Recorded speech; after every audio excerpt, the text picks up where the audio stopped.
अच्छा महबूब साहब, एक और पहले तो ये बताइए कि कुछ आपके नॉलेज में है कि कौन है अगला निगरान वज़ीर आज़म?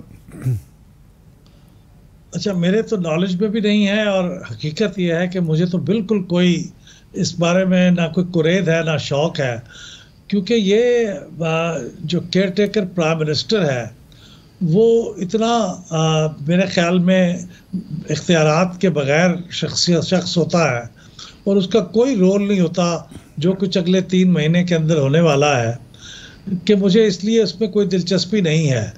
देखिए ना, वो तो किसी सरकारी मुलाजिम का अगर तबादला करना हो उसके लिए लाजिम है कि वो चीफ इलेक्शन कमिश्नर से उसकी इजाज़त ले।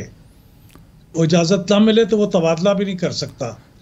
तो यो तो बिल्कुल डे टू डे रूटीन के काम कर सकता है, लेकिन बहरहाल चूँकि एक वज़ीर आज़म के साथ एक प्रोटोकॉल है और एक उसका एक तमतराक है, तो इसलिए लोग उसके बारे में और फिर अपने कुछ जानने वालों के नाम भी आ रहे होते हैं, तो उसके बारे में सस्पेंस पैदा हो जाता है।